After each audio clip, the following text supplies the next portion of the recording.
안녕하세요, 닥터윤입니다. 오늘도 커뮤니티 글들과 함께 이야기 나눠보도록 하겠습니다. 항암 치료를 둔 아빠께 변실금과 혈변 증상이 있어서 대장 내시경을 받았는데 직장암 간 전이 상태라고 진단받았습니다. 다음 주부터 항암 치료 들어가시는데 도움드리려고 열심히 정보를 찾아서 적어보았네요. 추가되거나 잘못된 부분 있으면 조언 부탁드립니다. 첫 번째, 마음관리. 아침에 할 일, 잠에서 눈을 떴을 때 내가 살아있구나, 감사합니다. 웃으며 하루 시작하기. 일어나자마자 올리브 오일 한 숟가락 먹기. 올리브 오일 한 숟가락 먹는 게 기름을 먹으려고 먹는다기보단 오일 풀링을 의미하시는 것 같은데요. 크게 좋거나 크게 나쁘거나 하지 않는 그런 것 같습니다. 국민 체조하기, 미지근한 물 한 잔 마시기. 자기 전 할 일은 오늘을 돌아보며 명상하기, 달력의 컨디션 체크하기, 배변 상태 체크하기, 잠 잘 자기. 컨디션과 배변 상태를 쭉 기록을 해나가는 것 자체가 그 향후 건강관리 하는 데 있어서 굉장히 큰 도움이 돼요. 피곤할 때는 쉬기, 낮잠 1시간 이상 자지 않기. 식사는 과식은 안 좋아요. 회, 날 것 드시고 혹시나 탈나면 안 됩니다. 면류, 영양가가 별로 없어요. 면과 국물 위주로 구성이 돼 있어서 그래서 영양이 적다고 이야기하시는 것 같네요. 근데 그보다도 면류는 음식 섭취 속도가 굉장히 빨라요. 그래서 소화기에 좀 부담을 줄 수 있습니다. 튀김, 짜장면, 삼겹살 안 되고 기름기 많은 음식 안 좋아요. 보통 암환자분들에게 제가 기름을 제한하세요 라는 이야기를 잘 하지는 않는데 이분 80세시면은 기름기 너무 많이 드시는 것 자체가 좋지는 않을 것 같습니다. 나머지는 다 골고루 잘 드시면 되고 야채는 갈거나 작게 잘라서 드세요. 단백질을 몇 끼니 꼭 드셔야 힘이 납니다. 물을 자주 드세요. 운동은 식사 후에 운동 30분 걷는 게 제일 좋아요. 컨디션 따라 적당히 하세요. 자꾸 움직이세요. 몸을 따뜻하게 하세요. 다 맞는 말씀이세요. 운동량 같은 경우에는 얼만큼 해야 됩니까? 물어보면은 힘들지 않을 정도로 하세요가 정답이에요. 그 컨디션 따라서 적정 운동량이 사람마다 차이가 굉장히 많이 나요. 특히 암환자분들은 공통적인 가장 중요한 사항은 힘들면 안 돼요. 환우분들은 항암 중 뭘 하고 지내시나요? 안녕하세요. 저는 20대 사기 환자입니다. 전이가 많이 돼서 약을 쓰고 있긴 한데 연명 치료고 암통도 희귀한 타입이라 약이 들을지 안 들을지도 모르는 상황입니다. 주변 친구들을 보면 다들 놀러 다니는데 저는 몸이 안 좋아서 집에만 있으니까 우울한 생각도 많이 들고 하더라고요. 혹시 다른 분들은 시간을 어떻게 보내시나요? 몸 상태가 좋지 않아서 집에 있을 때는 어떻게 해야 시간을 알차게 보낼 수 있을까요? 최선을 다해 일상생활을 합니다. 화장실을 온종일 가면서도 회사 일을 하고 밥을 차려 먹을 힘도 없는데 아이들과 놀아주거나 뭐든지 할 수 있다 이악물고 생활합니다. 또 한 분은 저는 집중할 수 있는 거 보석 십자수, 퍼즐 맞추기, 색칠하기 책 사서 하루 종일 칠하고 유튜브 보고 그랬네요. 이번엔 또 뭐 할지 찾고 있긴 합니다. 다시 항암을 시작했거든요. 저도 20대고 항암 중인데 너무 반갑네요. 친구들 다 잘 지내는 것 같다는 말 너무 공감 가요. 괜히 미워지고 나는 왜 이럴까 생각하면서요. 저는 그냥 항암할 때는 거의 기절해 있고 좀 괜찮을 때는 가벼운 외출하면서 지내고 있어요. 다들 그냥 항암 중에는 거의 아무것도 못 하세요. 그냥 누워서 잠을 많이 자고 그냥 누워서 끙끙거리시거나 아니면 저 십자수 뜨개질 이런 거 하시는 분들도 많이 계시고 좀 나오면 좀 TV 보고 계신 분들도 계시고요. 병원에 계신 분들은 어느 정도 비슷한 질환을 가진 분들이 어쩌다가 이렇게 딱 한 방에 모이게 되면은 그 방은 굉장히 화기애애한 그 만남의 장 같은 느낌으로 이렇게 되기도 하고 특히 암환자분들은 어디 가서 이렇게 쉽게 이야기하거나 서로 소통의 창구를 열기가 쉽지 않으니까 그런 면에서 병원이 도움이 되는 게 있어요. 아니면은 암환자분들 모여서 이야기하는 그런 공간들도 많이 있고요. 활용해 보시면 도움이 많이 돼요. 가만히 혼자 우울해하고 있는 것보다는 훨씬 좋습니다. 영양수액 맞아도 될까요? 위 전절제한 지 열흘이 지났습니다. 퇴원했는데 몸무게가 계속 빠지는 건 당연하고 생각하고 있는데 눈밑도 퀭하고 기운이 없어서 영양수액을 맞고 싶은데 맞아도 되는지 뭘 놔달라고 해야 하는지 궁금합니다. 의사가 몸 상태를 보고 판단을 해야 됩니다. 왜 비타민C 맞으세요? 고용량 말씀하시는 건가요? 고용량이 아니더라도 비타민C 주사는 맞아도 됩니다. 의시고 한번 가정 간호를 신청해 보세요.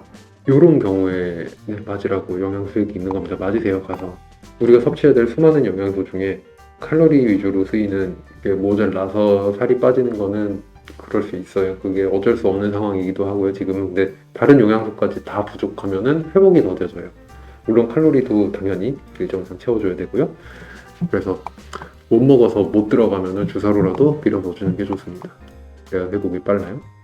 드시는 거를 열흘이면은 이제 겨우 죽 드실 텐데 그래도 자꾸 조금씩 드시는 것도 계속 꾸준히 연습을 하시는 게 좋을 것 같고요. 그때는 결국 음식을 입으로 먹는 게 제일 좋아요.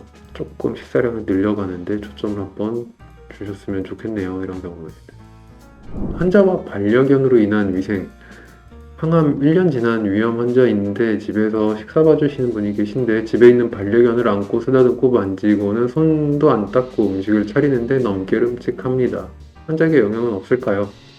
네, 괜찮아요. 항암 중일 때도 호중구 문제 있을 때 배변 치우는 것만 조심하라고 했어요. 그리고 사람한테 세균이 더 많아요. 영향이 갈지는 모르겠지만 손 안 씻고 식사 차리고 하면 전 싫을 것 같아요. 위생상 좋아 보이지도 않고요. 저도 위생상 좀 그러네요. 말씀하시는 게 좋을 것 같아요. 저도 키우고 있지만 손은 매번 씻고 음식 준비해요. 그리고 또 한 분은 암과 상관없이 개를 만진 후에는 손을 씻고 식사 준비를 해야죠 하시는 분도 계시고요. 또 어떤 분은 최소한 식사 준비할 때는 뭘 안 해도 손을 씻진 않나요? 그러면 개는 문제가 아닌 것 같아요. 그분 위생관념이 문제죠. 매번 손 씻어달라고 요청을 해주세요. 집 안에 있는 개라면 개를 만진 손으로 뭐 음식을 맨손으로 이렇게 만져서 주는 게 아니고 이 정도 그냥 보통 사람이 이 정도 상황이라면 이것 때문에 뭐 중대한 감염이 돼서 큰 문제가 생기고 그러지는 않을 것 같아요. 그리고 항암이 1년 지난 위험 환자분이시면은 면역력이 그렇게까지 떨어져 있을 것 같지는 않고요. 근데 큰 문제가 아니더라도 위생상 이게 옳은 행동인가 그러고 보면은 당연히 밥 차릴 때는 손 닦고 밥 차리는 게 강아지와 무관하게 만든 것 같습니다. 그리고 만약에 이분이 면역력이 요게 우려가 돼서 이제 큰 문제가 빠지지 않을까 수준의 몸 상태를 갖고 계시다면 강아지를 키우는 것 자체가 몸에 부담이 될 수 있어요. 그리고 그 전에 병원에 계시는 게 더 안전할 수 있는 상태이기도 하고요. 그래서 지금 상황에서 뭐 크게 걱정하실 거는 아닌데 그래도 위생적이어서 나쁠 건 없습니다. 항상. 오늘로 수술한 지 딱 한 달이네요. 그런데 커피가 너무 마시고 싶어요. 맛있는 차 종류도 마시고 싶고 생강차나 각종 차 종류 언제부터 마실 수 있을까요?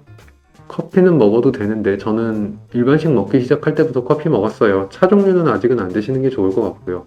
위절제술에서 커피도 무서워요. 차 종류 중에 한약재 성분이 들어가 있는 것들도 있고 간 수치 높이는 게 있거든요. 저는 병원에서 차는 안 된다고 해서 피했어요. 커피가 블랙커피 기준으로 간 수치에 그렇게 나쁜 영향을 주진 않아요. 근데 차는 그 녹차 찻잎 들어가 있는 게 간에 큰 영향, 안 좋은 영향을 주냐라고 물어봤을 때 뭐 별로 그렇지도 않아요. 가끔 한 잔 마시는 정도는. 그런데 문제는 차라고 이름 붙어진 것 중에 정체불명의 식물을 집어넣은 차들이 많거든요. 그게 진짜 한약재에는 별 문제가 안 되는데 그렇지 않아서 문제가 될까봐 못 먹게 하는 거고요. 또 한 분은 과일청 종류는 괜찮을까요? 스테비아나 좋은 꿀로 만든 청은 괜찮다고 했는데 청을 만들 때 워낙 이걸 많이 넣어서 달잖아요. 어쩌다 한 잔은 괜찮은데 이것도 다량을 먹었을 때는 자주 다량을 먹으면 안 돼요. 스테비아를 쓰든 좋은 꿀을 쓰든 그렇게 단순당을 몸에다 잔뜩 들이부으면 안 됩니다. 그리고 스테비아도 단맛이 강하게 나는 거를 몸에다가 자꾸 넣어주는 게 몸에 안 좋은 영향을 미친다는 연구 결과가 요즘 계속 나오고 있어요. 그래서 그런 거는 피해 주시는 게 좋아요. 아메리카노 연하게 드시면 안 될까요? 전 연하게 마시고 있는데 또 한 거는 저는 위 전절제 했는데 아메리카노 연하게 먹어요. 그래서 집에 핸드드립을 사놨습니다. 한 번은 카페인 없는 커피는 괜찮지 않을까요? 수술이 위절제라 커피를 계속 추천해드리고 싶진 않아요. 사실 다른 차에 비해서 커피가 위장 부담이 굉장히 많은 그 위장관 쪽에 부담을 많이 주는 음료여서 뭐 연하게 조금 어쩌다 한번 드시는 건 괜찮지만 많이 드시면은 당연히 안 좋은 영향이 갑니다. 그게 커피가 위장관에 안 좋은 영향을 주는 게 카페인 영향도 있지만 카페인이 아닌 다른 종류 물질들이 영향 주는 게 또 있거든요. 그래서 카페인 없는 커피도 속이 안 좋기는 매한가지예요.